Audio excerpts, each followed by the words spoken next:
able to hold on at Henson Park. How good was that? Yeah, it was a great result.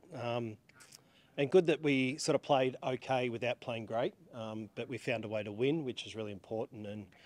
And in such a critical game as well for our season, to get 2-2 is a great position now to launch from there.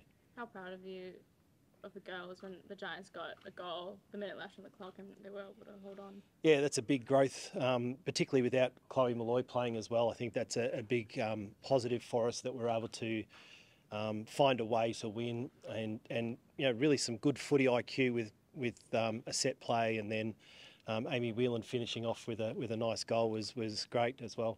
Another 12 months of bragging rights over the crosstown rivals must be a nice added bonus. Yeah, it is. And look, in fairness to them, the Giants have improved out of sight this year, and you don't get 162% on the ladder without doing something right. So they've got a lot going for them this year, and it was a really good result for us. But they'd be bitterly disappointed to lose that as well, because it could have gone either way, that game. And just in terms of the crowd and the atmosphere at Henson, obviously returning there for the first time this year, must have been stoked, and especially that Henson's getting a lot more games this year. It's going to be fantastic footy up in Sydney. Yeah, it is, and we love Henson Park, and the surface came up all right. It can be a little bit bumpy there at times, but it came up all right on the weekend, and the atmosphere was fantastic, and 5,500 people is an amazing support, and not too short of the Giants' numbers, but our numbers were pretty healthy, so which is really pleasing. And the thing for me, of course, it's the Tier 1 versus Tier 2 venues, that big debate, but I'll always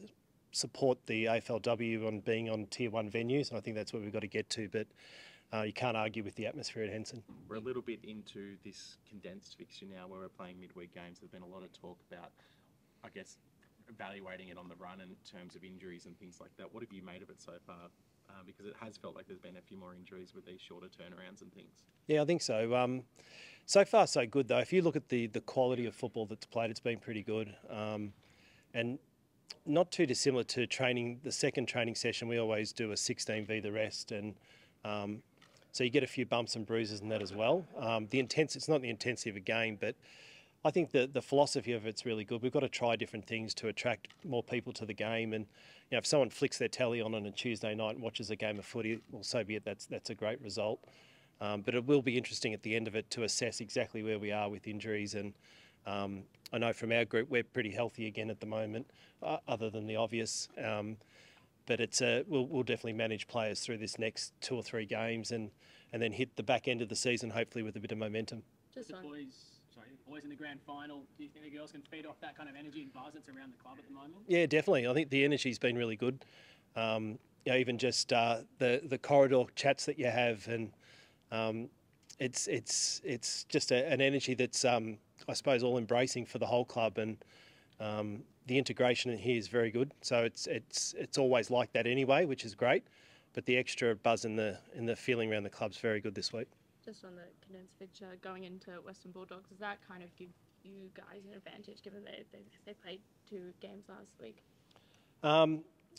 Not really. I wouldn't have thought. The Bulldogs are in great form. They had a big win, and their statistics were really good. So we seem to cop teams that are in good form, then they play us, which is not great. But no, I wouldn't think so. I think it actually helps you in that way, that because you don't have time to dwell on it, so you can actually, if you have a bad game, you can actually get back on the horse and ride it again. And then, as the Bulldogs did, and they had a great win against Collingwood. And so I can see both sides there, but I'll let you know in 2 weeks' time. What makes them dangerous going into the weekend? I think just their youth. It reminds me very much of us in year 1. They're young, they're fast, they've got nothing to lose, they're in development, you know that.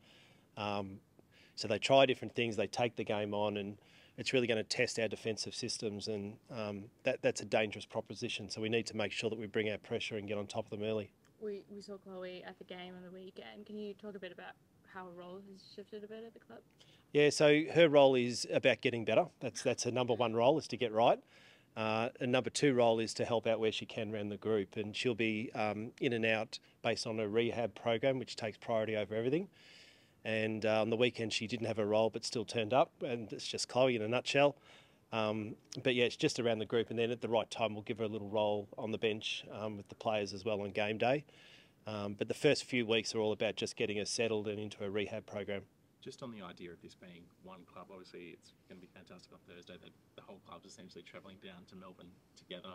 You guys are playing the Friday night, Swans are playing the Saturday night. Does that bring everyone even closer together? I know you talk about the chats in the hallways and stuff like this, but does this take it to another level a week like this? Yeah, well, I'll give you another example is that all the staff are on a bus on Friday night coming to the Whitten Oval, so they're all going to be at the ground, and that'll give us a lot of support at the Whitten Oval. So it does. It's an amazing place to be, and yeah, I'm really proud of the fact that that's not something that's manufactured. That's organic.